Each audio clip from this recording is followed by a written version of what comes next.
Most guys still treat the post-workout protein shake like a religious ritual.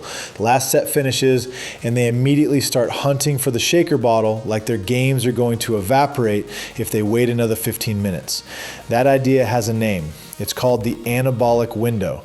And even in 2026, it's still one of the most repeated pieces of gym folklore out there.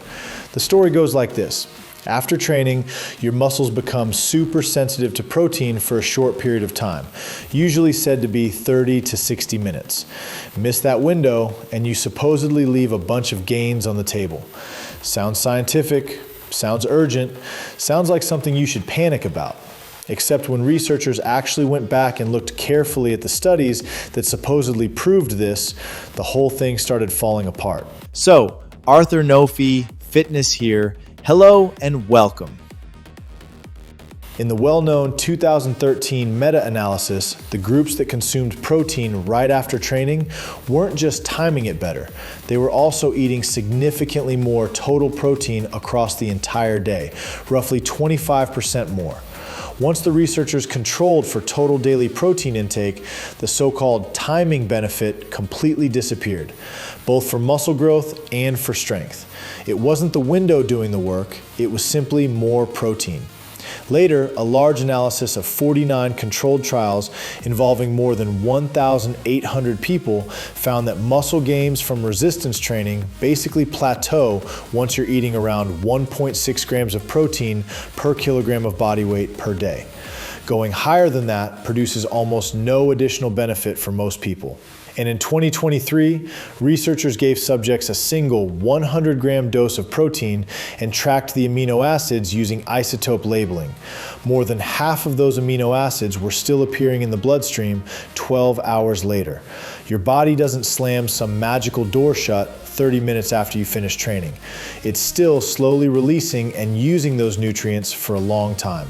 So if you're still stressing about drinking your shake in the parking lot instead of at home 20 minutes later, you're mostly wasting mental energy on something that doesn't move the needle nearly as much as people think. But here's where the conversation actually gets interesting.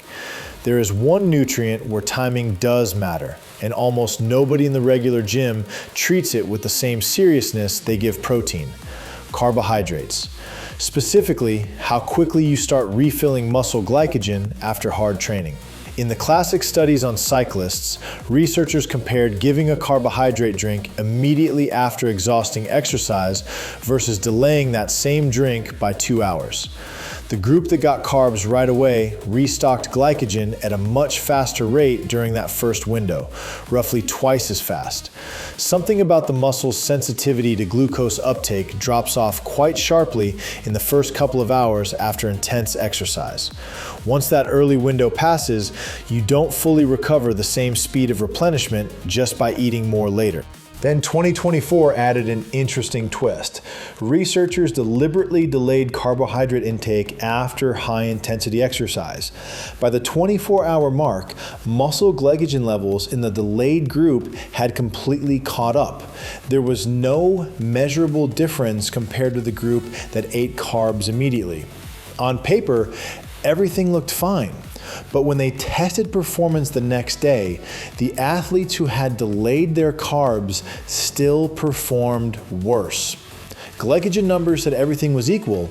The body clearly disagreed. Scientists still don't fully understand the exact mechanism behind that performance drop. So who should actually care about this? If you're a typical guy training 4 or 5 times a week, hitting different muscle groups on different days, and giving each muscle at least 48 hours before training it hard again, you can relax.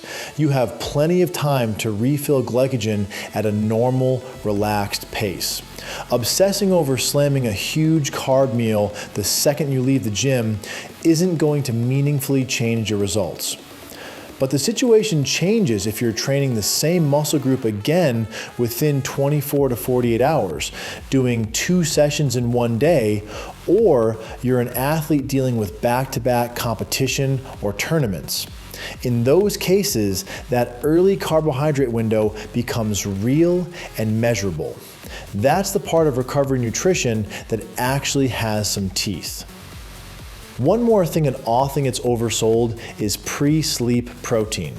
Research from Maastricht University showed that around 40 grams of casein protein before bed does get properly digested overnight, even though digestion slows down during sleep.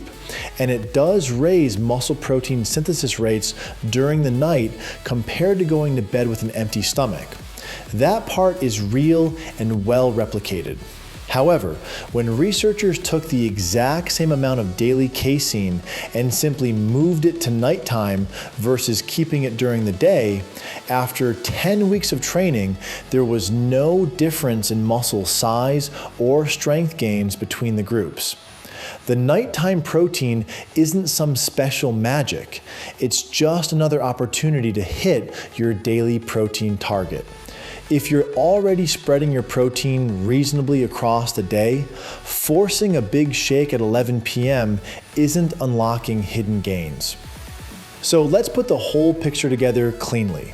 If your main goal is building muscle, stop obsessing over the clock with protein. Consistently hitting somewhere around 1.6 grams per kilogram of body weight spread across the day in a way that fits your life will do the vast majority of the work. The difference between drinking your protein 20 minutes after training versus 90 minutes after training is tiny for most people. If your goal includes performing well again soon, same day, next day, or in competition, then carbohydrate timing in those first 1 to 2 hours after hard training is the lever that actually moves something measurable. That's the part most people in commercial gyms are completely ignoring while they argue about protein shakes. Most of the gym is still fighting over the wrong nutrient. Don't forget to subscribe, and you'll never pay fees for your fitness.